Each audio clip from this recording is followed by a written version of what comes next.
Why does your heart still flinch at the thought of someone who hasn't spoken to you in years? Why is it that no matter how much time has passed, they remain in your dreams, your breath, the spaces between your thoughts? This isn't just memory. This is soul-level residue, and Buddhism doesn't see it as a mistake, but as a message. In Zen, we don't try to delete thoughts of someone. We bow to them, we listen, because behind every lingering face is an untold teaching.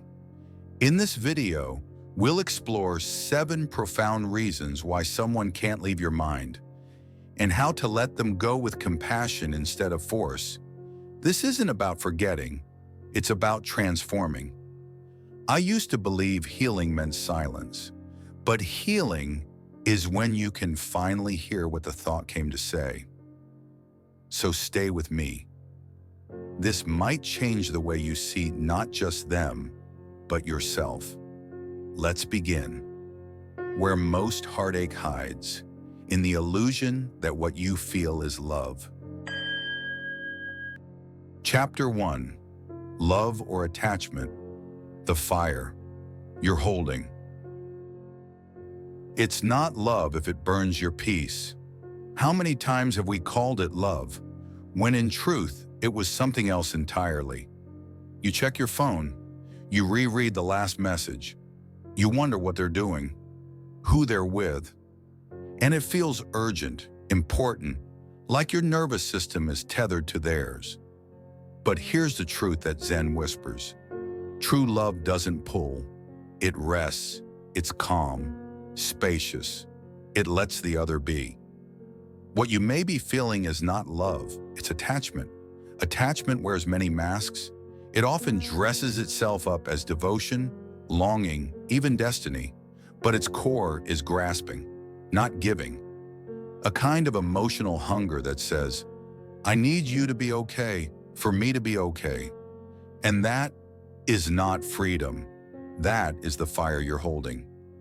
Zen master Thich Nhat Hanh once said, you must love in such a way that the other feels free.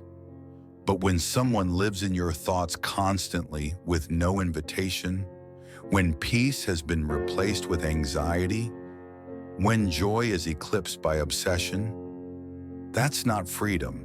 That's your soul knocking, asking you to put the coal down. Let's reflect.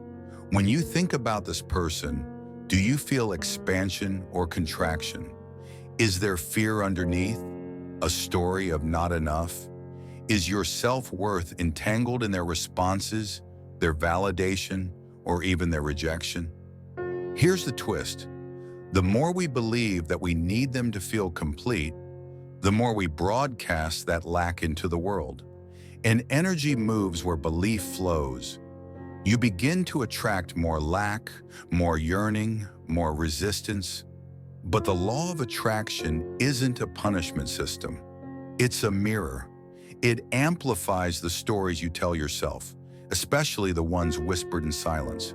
From the Buddhist lens, love is not ownership. It's not clinging. It's not, if you come back to me, I'll feel whole. Love is a space, a still lake, not a crashing wave. And when your thoughts spin like a storm, it's worth asking, am I still holding on because I love them, or because I don't know who I am without them? Let me tell you a story. Years ago, I had someone I couldn't stop thinking about. They were kind, magnetic, but also inconsistent, and the silence between us grew loud. Every day I sat on my meditation cushion hoping the thoughts would quiet. They didn't, until one day I stopped asking how to forget them and started asking what I was afraid to feel without them. The answer surprised me. I feared being invisible. I wasn't longing for them. I was longing to be seen. That moment broke something open in me, not in pain, but in clarity, because sometimes what we call love is simply a reflection of an unmet part of ourselves. So I began practicing loving kindness, not just for them, but for the part of me that felt unworthy without their attention. And slowly, the obsession faded. Not because I forced it, but because I replaced it with presence. Remember this: you don't need to burn yourself to remember someone. You can let their memory rest in your heart without letting it hijack your peace. So ask yourself gently, what am I holding on to? Love, or the idea of being loved? Because when the fire of attachment is no longer fed, it dies on its own. And sometimes it's not attachment at all, but something unfinished that your life is still gently asking you to face. Shall we explore that next? Chapter 2. Unresolved Karma, the echo that won't end. What if they're still in your head because your soul hasn't said goodbye? Some people leave your life, but not your mind. You've changed your number. You've stopped the texts, but at night their voice still echoes. A memory slips into your morning coffee. Their name stings like wind through an old window. Why? In Buddhist philosophy, karma is not punishment. It's the pattern. It's not a cosmic payback. It's a loop looking for completion. And often when someone won't leave your thoughts, it isn't because you failed to forget them. It's because something between you remains unresolved. Sometimes it's an apology that was never said. Other times it's a pain you swallowed so deeply, your body remembers it more than your conscious mind. Karma lingers where honesty was absent, where words were withheld, where truth was buried beneath ego, pride, fear, or love. I once knew someone whose presence haunted me long after we parted. Not out of longing, but because I had never told the truth to them or myself. I said I was fine. I wasn't. I said it didn't matter. It did. Years passed, but the weight stayed. And then one day I sat with that silence like a monk sitting before a stone wall. No blaming, no fixing, just witnessing. And something miraculous happened. The echo softened. You see, karma doesn't demand revenge. It seeks release. So if someone lingers in your mind, ask, what emotion was left behind in that chapter? Did you swallow sadness instead of saying goodbye? Did you carry guilt that was never given light? From a Zen perspective, the people who disturb our minds most often press on our deepest inner lessons. They are messengers of where we still need to grow. They mirror what we haven't accepted, forgiven, or integrated.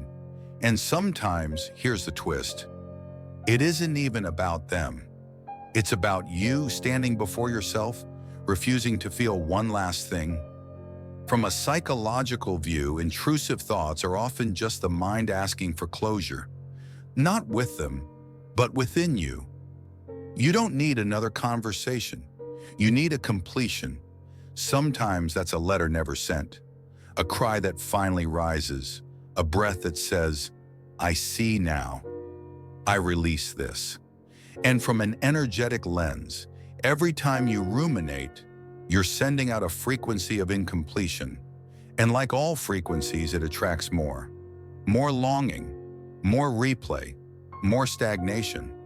But the moment you sit still, breathe in truth, and exhale resistance, you shift. You say to your soul, I hear you. I'm ready to let this lesson integrate. Letting go doesn't mean forgetting. It means unbinding. It means allowing what happened to no longer define what happens next. And forgiveness, it's not letting them off the hook. It's letting yourself walk free. I once guided a woman in her 70s through a simple ritual. She wrote down everything unsaid to someone who had hurt her decades ago. She read it aloud in the quiet of dawn, lit a candle, and said, I carry this no longer. She cried, but the tears were not grief. They were closed.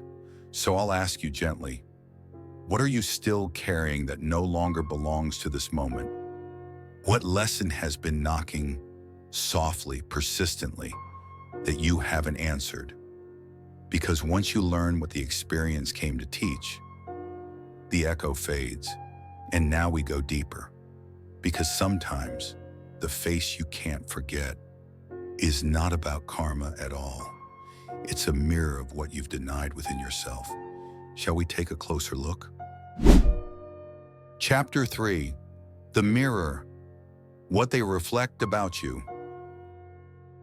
What if they're not who you miss, but who you could become? You see their face and feel something sharp. Maybe it's admiration, maybe it's resentment, maybe it's longing. But here's the quiet truth that Buddhist teachings whisper. They are not your enemy. They are your reflection. In Zen, we are taught that every person who disturbs the stillness of our mind is a mirror held up not to judge us, but to show us what still sleeps inside. Sometimes we think about someone endlessly, not because they are extraordinary, but because they awaken something forgotten, a fire we buried, a voice we silenced, a confidence we abandoned long ago. I remember once being haunted by someone I could never quite figure out. They were bold, almost ruthlessly so. And while I told myself I disliked them, I later realized I was intimidated. Why? Because I saw in them a version of me I didn't dare become. We all have shadows, not just dark traits, but also bright ones. We're too afraid to live, and so we project. Their independence feels like rejection. Their freedom feels like a threat. Their intensity feels too much. But secretly, don't you wish you could be just a little more like that? Zen psychology reminds us, the qualities we envy, fear, or judge in others are often invitations. They point to the parts of ourselves we've disowned, not because they were wrong, but because they were once unsafe to express. Maybe you learned to be quiet, and now loud people trigger you. Maybe you were told to be selfless, and now those who put themselves first make you furious. But look again. Look gently. Is it them? Or is it the freedom they have to be what you weren't allowed to be? From a deeper view, even obsession can be a compass. It doesn't always point outward. It says, there is a part of you asking to be welcomed home. Psychologically, this is called projection. But in Buddhism, we call it the illusion of separateness, the mistaken idea that others are not us. But everything in our awareness, especially what we react to, is an aspect of our mind. So next time you feel that mental tug, pause. Ask yourself, what about them am I resisting, fearing, or over-focusing on? And where might that live in me, unclaimed, unpracticed, unmet? Here's a little twist that still makes me smile. I once met a man in retreat who said he couldn't stop thinking about someone he disliked. She was loud, expressive, and unpredictable. I'm nothing like her, he insisted. But after a week of silence, he admitted, I used to be like that. I just forgot how. And just like that, the obsession softened. Not because she changed, but because he reclaimed the piece of himself she'd mirrored. That's how healing works. Not by pushing someone out of our mind, but by walking into the room they point to the inside of us and turning the light on. So I ask you, what part of yourself are they awakening? What possibility are they unknowingly reflecting? This is where true letting go begins. Not with resistance, but with recognition. Because once you stop fighting their presence and start listening to their message, the mirror dissolves and you meet yourself. As one Zen koan says, when you meet the Buddha on the road, kill him. Not literally, but symbolically, because what you seek in others is already in you. And now we move to the next illusion, the one that binds us even tighter than projection, the story of what should have happened, but didn't. Let's look at that next. Chapter 4, The Trap of Outcomes, Letting Go of the Story. Your mind keeps writing endings that reality never agreed to. You imagine the apology that never came, the reunion that never happened, the closure you thought you deserved. And so, they stay. Not always in your heart, but in the unfinished chapters your mind keeps rewriting, again and again. In Buddhism, we speak of dukkha, suffering born not from pain itself, but from the refusal to let go of how we expected things to go. It's not always a person who haunts us. It's the outcome we didn't get. Reconciliation, recognition, revenge.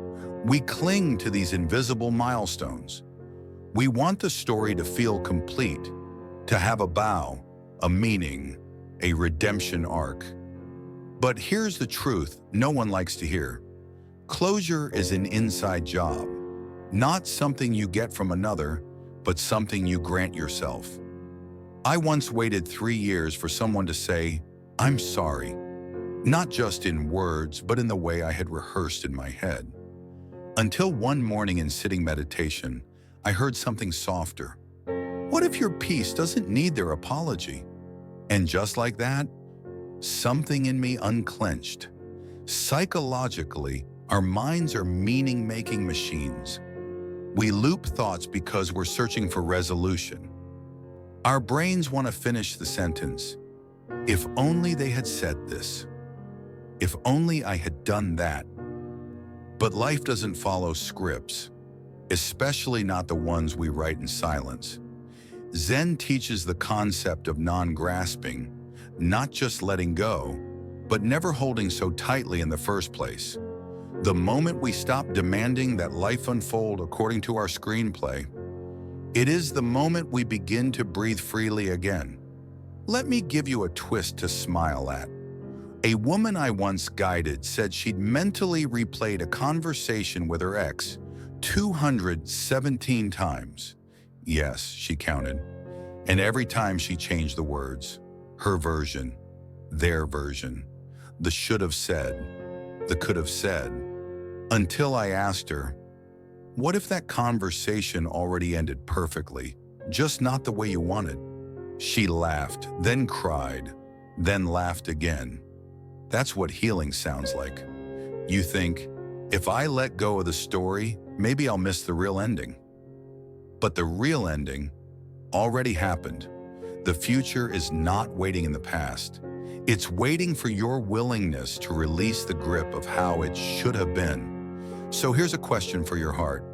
What are you still waiting for that no longer needs to arrive? What if you gave yourself the peace you thought could only come from them? In Zen, we don't seek better outcomes. We seek a better presence. We stop asking life to fulfill our timeline and start learning how to sit with what is, no matter how messy or incomplete it seems. Here's a mantra I return to when I find myself wanting something to end differently. Even this belongs. Even this teaches. Because sometimes the very moment that didn't go your way was the moment your spirit learned how to walk on its own. A little humor, because why not? You're not a failed screenwriter. You're just human, trying to heal through plot twists you didn't see coming. So can you loosen your grip on the version of the past that never happened? Not to forget it, not to pretend it was fine, but to make space for a new chapter that isn't stuck on the last line. Just one breath, one whisper to yourself tonight. It's okay to let this go now, but letting go of a story is only possible when you stop believing every thought that appears in your mind. So next, let's talk about the trickiest illusion of all, the one that makes you mistake a thought for the truth. Chapter 5. You are not your thoughts. Just because your mind screams something doesn't mean it's true. There was a time when I believed everything my mind told me. You'll never be okay without them. You messed it all up. You're not healing fast enough. They weren't just thoughts, they were gospel, loud, constant, heavy. But one morning, while sitting in meditation, a teacher said something that rewired me. You are not your thoughts. You are the awareness watching them. It sounds simple, but it felt like thunder inside. In Buddhism, the mind is often compared to the sky. Thoughts? They're clouds, some big and stormy, some small and passing. But no matter how many clouds drift through, the sky is never damaged. We forget that, especially when one thought loops over and over like an old film reel. I miss them. I need closure. I'll never move on.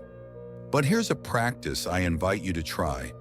Instead of "I miss them," say, "There is a thought about missing." It's subtle, but it separates you from the storm. It's like stepping off the stage and into the audience. You stop acting out the drama and start watching it unfold. Zen meditation doesn't teach us to erase thoughts. It teaches us to bow to them and let them pass, to become the riverbank, not the swimmer caught in the current. Neuroscience now echoes what Zen masters knew centuries ago. The moment we observe a thought without reacting, the brain begins to rewire. Stress reduces, inner clarity increases. This is neuroplasticity, the science of becoming emotionally free. Let me tell you a small story. I once mentored a widow in her early 70s. Every night, she said, her late husband's voice filled her head, not with comfort, but with guilt. She'd replay their last argument over and over. "I was so cruel," she whispered. "He died thinking I hated him." We didn't try to erase the memory. Instead, I asked her, "Next time the thought comes, can you gently say, 'Ah, here's that pain again'?" Just that. No judgment, just kindness. Weeks passed. One day she came in smiling. "He still visits," she said, "but now I just hold his voice like a bird in my hand. Then I let it fly." That's what it means to be the sky. And here's a little twist. The mind doesn't care if a thought is true or helpful. It just wants familiarity. If you've practiced a painful thought long enough, your brain memorizes it like a song. The more you believe it, the more it repeats. But the moment you observe it without fusing with it, the loop begins to unravel. I like to joke, your mind is a storyteller with no editor. Don't fire it, just stop giving it the microphone every time it wants to speak. So tomorrow when the thought comes, whatever it is, try this. Pause, name it, smile gently, and then let it float by like a paper boat on a stream. Not to suppress it, not to analyze it to death, but to say, "I see you, and I no longer need to follow." Just for one breath, can you practice being the watcher, not the worrier? And as you keep watching, you'll start to see something even deeper. Nothing you feel, no matter how sharp, is permanent. So next, let's talk about the power that comes when you finally believe that truth. Chapter 6, The Illusion of Permanence. What feels endless is only passing through. Have you ever thought, "I'll never get over this"? The memory that won't fade, the person who still haunts your quiet moments, the ache that wakes you at 3 a.m., uninvited. It feels permanent. But in Buddhist wisdom, permanence is the first illusion we must unlearn. Everything changes, everything leaves, everything transforms. That's not meant to be comforting. It's not a motivational poster, it's law, like gravity or breath. Zen monks teach this through cherry blossoms. They bloom in breathtaking beauty, then fall. Not because something went wrong, but because that's the nature of all things. Even your deepest emotions, the longing, the guilt, the yearning, are like blossoms. They rise, they shimmer, they fall. But the mistake we often make is confusing intensity with eternity. Just because something hurts a lot doesn't mean it will hurt forever. Let me tell you a story. I once counseled a man who'd lost the love of his life in his late 60s. He said, "It's been 3 years. And still, every morning, I hear her laugh. He thought this meant he was stuck, broken. But I asked him, what if hearing her laugh is no longer grief, but memory growing softer? He paused, then smiled for the first time in our conversation. Maybe, he said, it's just her passing through. And that's the shift. You stop trying to erase the feeling, and instead, let it pass through you like wind through leaves. Psychologists call this affective fading.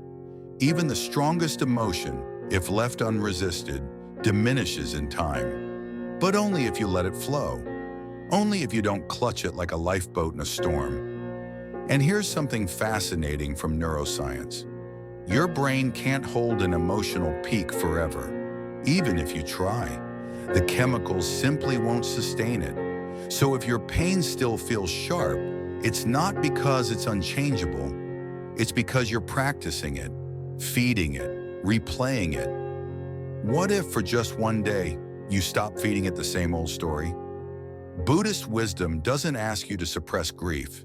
It just says, look at it, bow to it, and remember, this too will change. Not as a platitude, but as a law of the universe. Try this. Next time the memory hits you like a wave, don't brace. Whisper gently, this too. Let the wave rise. Let it crash. Let it go. No feeling is final, not even love, not even pain. In Zen, there's a phrase I love. The teacup was already broken. It means, even as we drink from life, we know it's temporary, and so we love more deeply, but we hold more lightly. It's this paradox that frees us. I'm not saying it won't hurt again, it will, but each time a little less. Each time it will feel more like a message and less like a wound. Because maybe they weren't meant to stay. Maybe they were meant to open a door inside you you'd never touched before. Maybe the memory isn't punishment, it's presence. Next time you catch yourself saying, it'll always be like this, try replacing it with, this too is passing. Let that be your breath, your prayer. And now, let's go deeper. Because sometimes the reason they won't leave, it isn't because they're just a memory.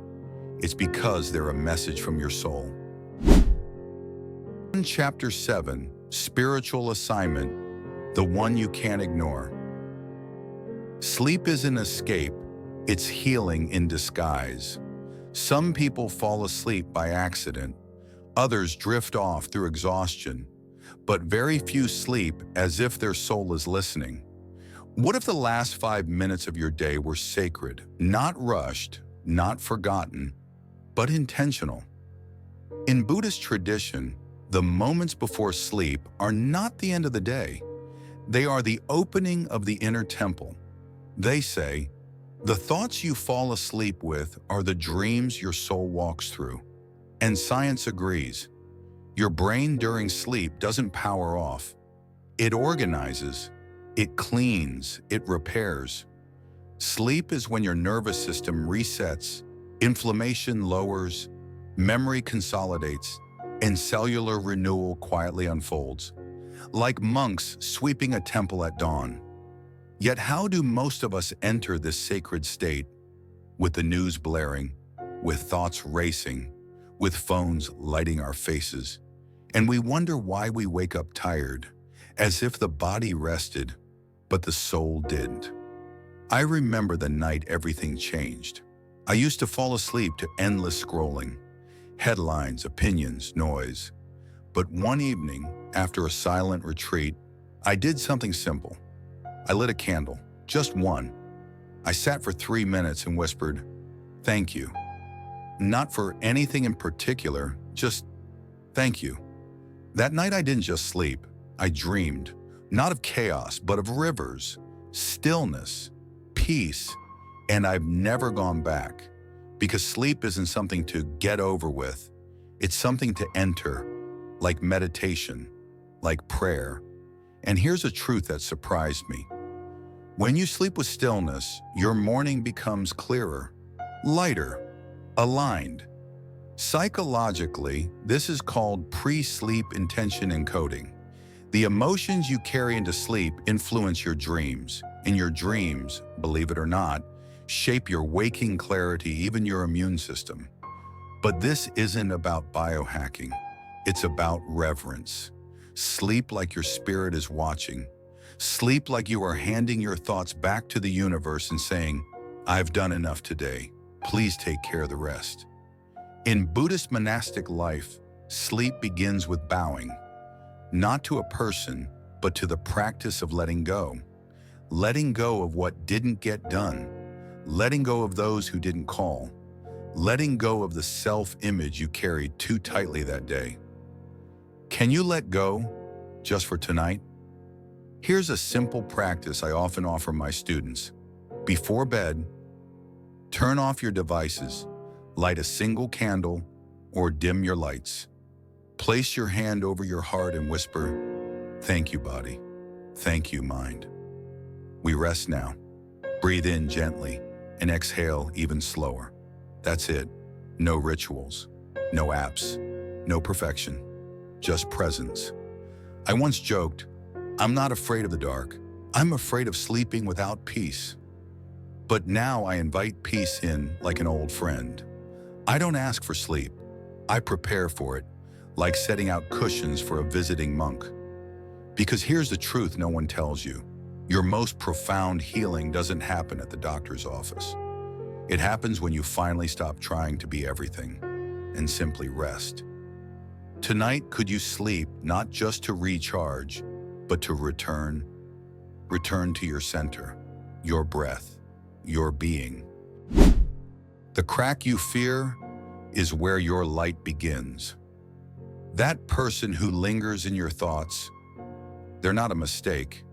They are a mirror, a messenger, a moment you haven't fully loved into wholeness yet. You've now seen how attachment wears the mask of love, how karma asks not for revenge but for resolution, how the shadow we project is simply the part of ourselves waiting to come home, how the stories we cling to shape our pain more than the people we miss, and how every thought that repeats is simply saying, "Look deeper." There's something sacred here. The Buddha never promised a life without sorrow. He offered a way through it, with eyes open, heart soft, and steps steady. So ask yourself gently, what would happen if I stopped trying to forget and started listening instead?